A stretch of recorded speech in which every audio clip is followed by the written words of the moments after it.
ಎನ್ಸಿಎಬಿ ಟೈಮ್ಸ್ಗೆ ಸ್ವಾಗತ. ನಾನು ದರ್ಶನ್ ಹುಣಸೂರು. ಇತ್ತೀಚೆಗೆ ಐತಿಹಾಸಿಕ ಧಾರ್ಮಿಕ ಕ್ಷೇತ್ರ ಶೃಂಗೇರಿ ಶಾರದಾ ಪೀಠದಲ್ಲಿ ಗುರುಗಳ ದರ್ಶನ, ಗುರುಗಳ ಪಾದಪೂಜೆ ಹಾಗೆ ಗರ್ಭಗುಡಿಯ ಪ್ರವೇಶವನ್ನು ಮಾಡುವಂತಹ ಭಕ್ತರು ಸಾಂಪ್ರದಾಯಿಕ ವಸ್ತ್ರಗಳನ್ನು ತೊಟ್ಟು ಬರುವಂತೆ ಆಡಳಿತ ಮಂಡಳಿ ಆದೇಶಿಸಿದ ಬಳಿಕ ಜಿಲ್ಲೆಯ ಮತ್ತೊಂದು ಐತಿಹಾಸಿಕ ಧಾರ್ಮಿಕ ಕ್ಷೇತ್ರವಾದ ಆದಿಶಕ್ತಾತ್ಮಕ ಹೊರನಾಡು ಶ್ರೀ ಅನ್ನಪೂರ್ಣೇಶ್ವರಿ ದೇವಸ್ಥಾನದ ಆಡಳಿತ ಮಂಡಳಿ ವಸ್ತ್ರ ಸಂಹಿತೆ ಜಾರಿಗೆ ತರುವುದಕ್ಕೆ ಮುಂದಾಗಿದೆ.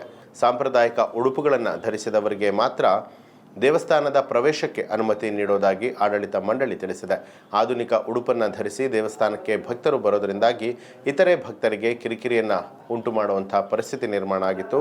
ಜೊತೆಗೆ ಸಾಂಪ್ರದಾಯಿಕ ಉಡುಗೆ ಸಂಪ್ರದಾಯ ಕಣ್ಮರೆಯಾಗ್ತಾ ಇರೋದರಿಂದಾಗಿ ದೇವಸ್ಥಾನದ ಪ್ರವೇಶಕ್ಕೆ ವಸ್ತ್ರ ಸಂಹಿತೆಯನ್ನು ಜಾರಿಗೊಳಿಸುವುದಕ್ಕೆ ಮುಂದಾಗಿದೆ.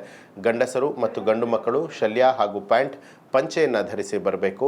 ಹೆಂಗಸರು ಮತ್ತು ಹೆಣ್ಣು ಮಕ್ಕಳು ಸೀರೆ ಅಥವಾ ಚೂಡಿದಾರ್ನಂತಹ ಸಾಂಪ್ರದಾಯಿಕ ಉಡುಪನ್ನು ಧರಿಸಿ ಬಂದರೆ ಮಾತ್ರ ದೇವಸ್ಥಾನದ ಒಳಗೆ ಪ್ರವೇಶಿಸುವುದಕ್ಕೆ ಶ್ರೀ ಕ್ಷೇತ್ರ ಹೊರನಾಡು ಧರ್ಮಕರ್ತರಾದಂತಹ ಜಿ ಭೀಮೇಶ್ವರ ಜೋಶಿ ಅವರು ಪತ್ರಿಕಾ ಪ್ರಕಟಣೆಯಲ್ಲಿ ತಿಳಿಸಿದ್ದಾರೆ.